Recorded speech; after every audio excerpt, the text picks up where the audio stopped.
Common homeschooling beliefs that you may have heard out there. Are they true? Are they myths? Let's talk about it. Hi, my name is Anna, and I am a content creator, homeschooling mom, stay at home mom, book lover, travel lover, and I am doing a crazy 100 days of daily YouTube posting, and we are almost at 30 days. If you haven't subscribed, make sure you do so you don't miss any videos. Make sure you check out some of my other videos. There's lots about homeschooling, so don't miss those. Now, homeschooling beliefs that you may have heard. Let's talk about them. Are they true? Are they myths? What I believe? Let's dive right in. Belief number one, you need a homeschooling room in order to homeschool. Myth. Listen, as a mom who has been homeschooling for the last 3 years in her living room, you do not need a homeschooling room. I know we are a little bombarded in social media with aesthetic looking homeschooling rooms. Not all have the space to be able to create these beautiful spaces, and it is not a necessity in order to be able to homeschool your kids. This is what I have. This kind of bookshelf thingy that you see back here with most of our supplies, my dining room, which you don't see right now, my dining room table, which is where all of our homeschooling happens, and our 2 feet, because a lot of our learning also happens outside. So, no, you absolutely do not need a homeschooling room in order to homeschool your kids. Belief number two, homeschooling curriculum. Do you need one? Well, I'm going to say yes. And this is also coming from a mom who has been doing this for 3 years and who had no clue what she was doing at the beginning and definitely did not start with a homeschooling curriculum. I homeschool my oldest since she was about 5, and we started with little things here and there. I was starting to get familiar with homeschooling and how we would do this, and we were kind of winging it at first. Most of our learning happened with things that I would create myself or ideas I would find online, printables, books that I would get from Walmart or Target. But there was a moment when I realized I needed some help. And by help, I mean I needed something to give me structure. There were so many things that I didn't know, and there was no way I could teach them every single thing out there without any help. And I discovered The Good and the Beautiful. Our first book ever, our first homeschooling course book was the Math K, and we never looked back after that. Trying a curriculum gave me some structure, gave me tools to be able to plan, helped me divide classes. So I would say if you want your life to be a little easier, especially if you have never homeschooled or you were not homeschooled, I would say that a homeschooling curriculum is a definite yes. Next thing, perfect schedule. Do you need a perfect schedule in order to homeschool? Right off the bat, I am going to say no, this is a myth.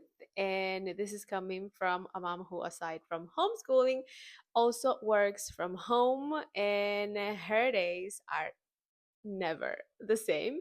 So, no, you don't need a perfect schedule. What you need is flexibility. And I think that's the difference from kids and families who go to traditional school versus the families who decide to homeschool. They get to call the shots. So every day should actually not look the same. I think that's one of the reasons we decide to homeschool. Like, if we want to head outside, adventures and travel always come on top. Every single day we will pick being outside, having adventures, going out there and living instead of staying home and doing work. So you don't need a perfect schedule. Your days can be as flexible as you want, but again, having a curriculum will help you give some structure to this flexibility that you're creating in your homeschooling life. That brings me to belief number 4, which is homeschooling every day. Do you have to homeschool every day? And by every day, I mean like a 5-day traditional school thing. And what do you think I'm gonna say?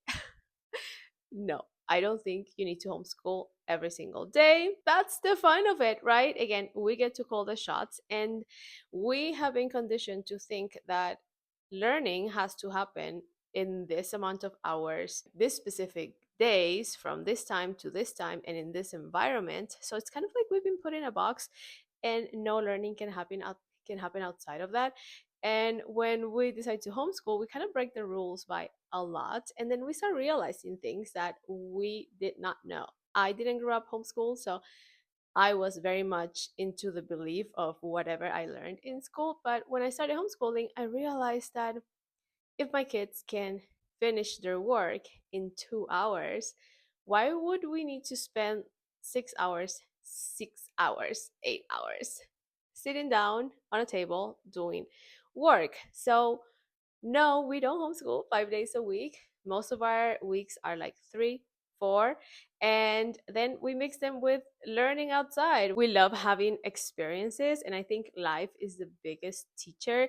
And allowing for kids to be outdoors, playing with each other, I think that's another benefit of homeschooling, that siblings get to stay together and play together and really, really build stronger bonds between them and with us. And being able to bring that outside is a true gift. And we don't have to be here at home 5 days a week following a calendar all the time in order to make that happen. So for me, that's a myth. Absolutely not. Last one, you need to have it all figured out before deciding to start to homeschool. No, you absolutely do not.